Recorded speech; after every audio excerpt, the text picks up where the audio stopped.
নমস্কার, আমি উর্না। শুরু করছি প্যারালাল ঝলক। ডিজিটাল মিডিয়ায় এই প্রথমবার আপনারা দেখছেন বাংলায় খেলার বুলেটিন। চলুন এবার দেখে নিই ফুটবলের সব খবর। আইএসএল তো চলছে জোর কদমে, সেই সঙ্গে রয়েছে ভারতীয় ও বিশ্ব ফুটবলের নানা রকম খবর। আর এই সব খবর নিয়ে আমাদের বিশেষ সেগমেন্ট খেল সকার। মোহনবাগান শিবিরে স্বস্তির খবর, পুরোপুরি ফিট হয়ে উঠেছেন গ্রেগ স্টুয়ার্ট। সোমবার থেকে দলের সঙ্গে পুরোদমে অনুশীলন শুরু করে দিলেন তিনি। পুরো সময় ম্যাচ অনুশীলন করলেন, তার জড়তা উধাও। পরের ম্যাচে তাকে পাওয়া নিয়ে আর কোনো সংশয় নেই, সম্ভবত চেন্নাইয়ের বিরুদ্ধে তিনি মাঠে নামতে চলেছেন। স্টুয়ার্টও ফিট হয়ে উঠলেন, দিমিত্রিও ফর্মে ফিরেছেন। দলও পৌঁছে গিয়েছে লিগ টেবিলের মগডালে। সব মিলিয়ে স্বস্তি আর খুশির আবহ মোহনবাগানে। শুধু স্টুয়ার্ট নন, আশিস রায়ও এখন অনেকটা সুস্থ।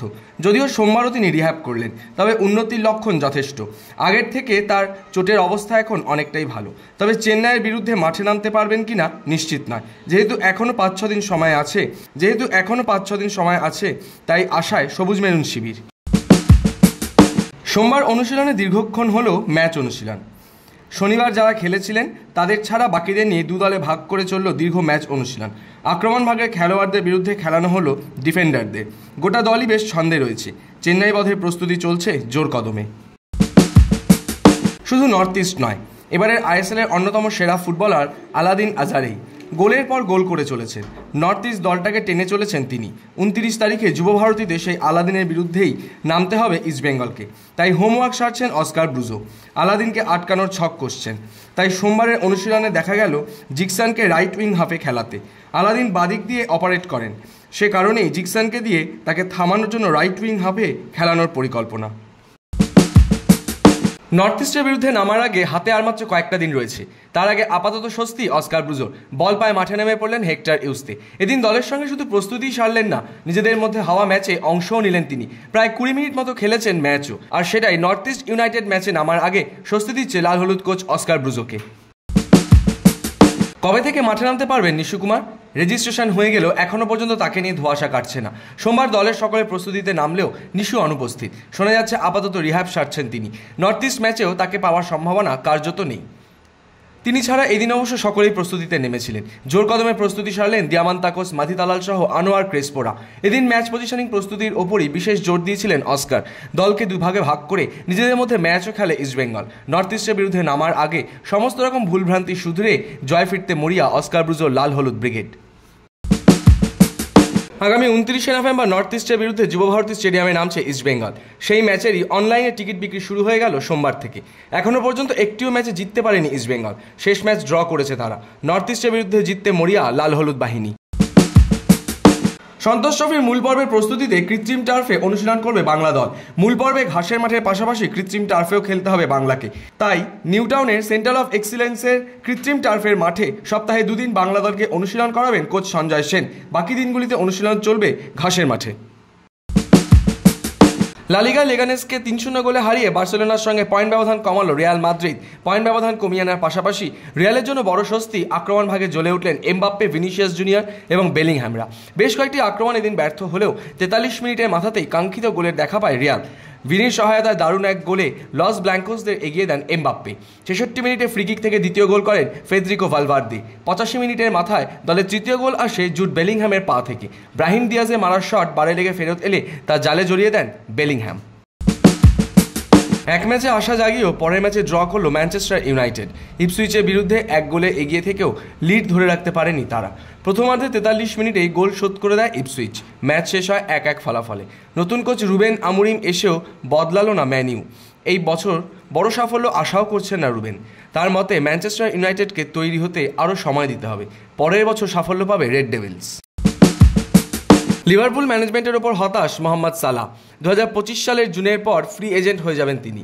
এখনও পর্যন্ত লিভারপুলের পক্ষ থেকে তার সঙ্গে চুক্তি বাড়ানোর কোনো প্রস্তাব দেওয়া হয়নি। তাই ম্যানেজমেন্টের ওপর হতাশ হয়ে পড়েছেন। তাহলে কি পরের মৌসুমে আর লাল জার্সিতে দেখা যাবে না মিশরীয় ফরওয়ার্ডকে? উত্তেজনার পারদ চড়ছে বর্ডার গাভাস্কার ট্রফি নিয়ে। সেই সঙ্গে তো রয়েছে 22 গজের অন্যান্য সব খবর। ক্রিকেটের যাবতীয় খবর নিয়ে আমাদের বিশেষ সেগমেন্ট লে ছক্কা। পার্থে বিরাট জয় ভারতের। জসপ্রীত বুমরার দুর্ধর্ষ বোলিং। যশস্বী জয়সওয়াল ও বিরাট কোহলি সেঞ্চুরি ইনিংস। চতুর্থ দিন ভারতের জয় পাওয়াটা ছিল সময়ের অপেক্ষা।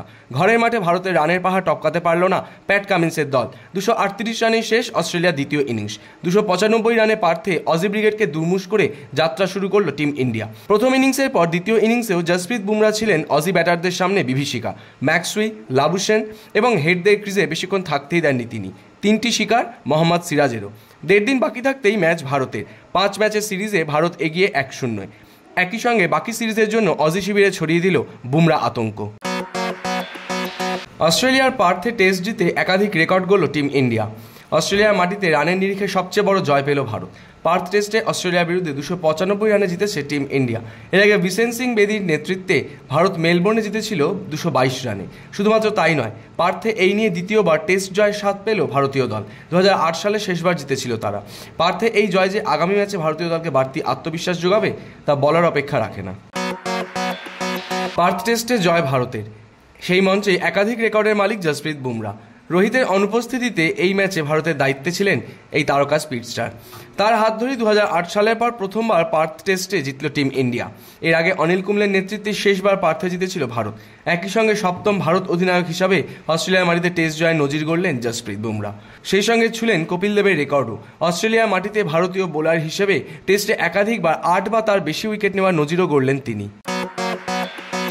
পার্থে 2 ইনিংস মিলিয়ে 8 উইকেট জসপ্রীত বুমরার। দুর্ধর্ষ বোলিং পারফরমেন্স প্রদর্শন করে ম্যাচের সেরাও হয়েছেন তিনি। কিন্তু বুমরার চোখে ম্যাচের সেরা ক্রিকেটার যশস্বী জয়সওয়াল। দ্বিতীয় ইনিংসেই তরুণ ব্যাটার 161 রানের ইনিংস খেলেছেন। কার্যত তার পারফরমেন্সেই ভারতের জয়ের ভিত অনেকটা মজবুত হয়েছিল। বুমরার মুখে বারবারই শোনা গেল যশস্বীর নাম। বুমরা নিজে ম্যাচের সেরা হলেও তার মতে পার্থের সেরা পারফর্মার যশস্বী। ঘরের মাঠে টেস্টে হার। কার্যত জসপ্রীত বুমরার দাপটের সামনে শেষ হয়ে গিয়েছে অস্ট্রেলিয়া। সেই বুমরার জন্যই প্রেজেন্টেশন সেরিমনিতে যেতে দেরি হলো প্যাট কামিন্সের। ম্যাচ শেষে বুমরার সঙ্গে আলোচনা করছিলেন তিনি। হয়তো এই ম্যাচে ভারতের এমন পারফরমেন্সের রহস্যই জানতে চাইছিলেন। এমন সময় অ্যাডাম গিলক্রিস্টের ডাক শুনতে পেলেন না কামিন্স, আর তাতেই মাঠে শুরু হয় নানান হাস্যকৌতুক। টি-20 ম্যাচে লজ্জার নজির গড়ল আইভরি কোস্ট। মাত্র 7 রানে শেষ হয়ে গেল তাদের ইনিংস। আইভরি কোস্টের প্রতিপক্ষ ছিল নাইজেরিয়া। প্রথমে ব্যাট করে তারা করে 4 উইকেটে 271 রান। নাইজেরিয়ার ওপেনার সেলিম সালাও 13টি 4 ও 2টো 6-এর সাহায্যে 53 বলে 112 রানের ইনিংস খেলেন। আহত হয়ে মাঠ ছাড়েন তিনি। জয়ের জন্য 272 রানের লক্ষ্যে ব্যাট করতে নেমে 7.3 ওভারই শেষ হয়ে যায় আইভরি কোস্টের ইনিংস। দলের 8 ব্যাটার কোনো রান করতে পারেননি। 3 জন করেছেন 1 রান করে। সর্বোচ্চ 4 রান এসেছে ওপেনার ওয়াত্তারা মোহাম্মেদের ব্যাট থেকে। অকশনারের ভুলেই কি মোহাম্মদ শামি হাতছাড়া হলো কলকাতা নাইট রাইডার্সের? দাবি তুলছেন নেটিজেনরা। কেকেআর 9,75,00,000 সর্বোচ্চ দর দেওয়ার পর অকশনার গুজরাট টাইটান্সের কাছে জানতে চায় শামিকে তারা রিটেনশন করবেন কিনা। এই সময় হায়দ্রাবাদও বিট করতে শুরু করে। অকশনার মল্লিকা সাগরও সুযোগ দেন হায়দ্রাবাদকেই। এখান থেকেই শুরু বিতর্কে। নেটিজেনদের মতে এটা নিয়ম বিরুদ্ধ। এভাবেই কেকেআরের থেকে হাতছাড়া হয়ে যান মোহাম্মদ শামি। চলছে তর্ক। পাঞ্জাবের পর হায়দ্রাবাদ। সৈয়দ মুস্তাক আলী ট্রফিতে দুরন্ত গতিতে এগিয়ে চলেছে বাংলা। হায়দ্রাবাদের বিরুদ্ধে 8 উইকেটে জিতল বঙ্গ ব্রিগেড। এই ম্যাচেও বল হাতে দুরন্ত পারফরমেন্স মোহাম্মদ শামি। হায়দ্রাবাদের টপ অর্ডারকে শেষ করে দেন তিনি একাই তুলে নিয়েছেন 3 উইকেট। হায়দ্রাবাদ শেষ হয় 137 রানে। তবে এদিন ম্যাচের সেরা হয়েছেন করণ লাল। বল হাতে 2 উইকেট নেওয়ার পাশাপাশি 29 বলে 46 রানের ইনিংস খেলে বাংলাকে সহজ জয় এনে দেন তিনি।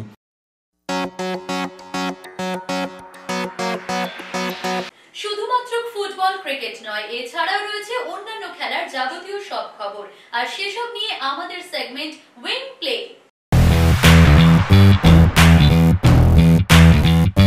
হৃদরোগে আক্রান্ত হয়ে হাসপাতালে ভর্তি ধ্যানচাঁদ পুত্র প্রাক্তন অলিম্পিয়ান অশোক কুমার। রবিবার সন্ধ্যায় বুকে সমস্যা হচ্ছিল। তড়িঘড়ি তাকে হাসপাতালে নিয়ে যাওয়া হয়। সেখানে নিয়ে যাওয়ার পরই জানা যায় হার্ট অ্যাটাক হয়েছে তার। সোমবার পরিবারের পক্ষ থেকে জানানো হয়েছে প্রাক্তন অলিম্পিয়ার এখন অনেকটাই স্থিতিশীল। খেলার জগতে সারাদিন নানা রকমের মন্তব্য শোনা যায়, আর সেরা মন্তব্যের কোলাজ নিয়ে আমাদের সেগমেন্ট থ্রো ইন। অবশ্যই অস্ট্রেলিয়ান মিডিয়াতে একটা খবর ঘুরছিল যে ভারত নাকি তাদের বিরুদ্ধে খড়কুটোর মতো উড়ে যাবে। এখন দেখাই যাচ্ছে যে প্রথম ম্যাচে কারা বিধ্বস্ত হয়েছে। ভারতীয় ক্রিকেটে অনেক ট্যালেন্ট। অস্ট্রেলিয়ার উদ্দেশ্যে উপদেশ যে ভালোভাবে খেলো, নয়তো এই সিরিজে অনেক সমস্যায় পড়বে। মুম্বাই ইন্ডিয়ান্সে যেতে পেরে আমি আপ্লুত। যদি আমাকে জিজ্ঞাসা করা হতো আমি কোথায় খেলতে চাই, তবে অবশ্যই নামটা হলো মুম্বাই ইন্ডিয়ান্স। কারণ মুম্বাই ইন্ডিয়ান্স অসাধারণ ফ্র্যাঞ্চাইজি এবং ওয়াংখেড়ের পিচ আমার বোলিংয়ের জন্য আদর্শ একটা জায়গা। ব্যাটিং করার সময় কে এল রাহুল ভাই আমায় খুব সাহায্য করেছে, ক্রিজে আমায় ক্রমাগত গাইড করেছে। প্যারালাল ঝলক আজ এ পর্যন্তই। আপনাদের সঙ্গে দেখা হচ্ছে আগামী দিন। খেলার জগতের যাবতীয় সব খবর নিয়ে দেখতে থাকুন প্যারালাল ঝলক প্রতিদিন রাত 10টায়।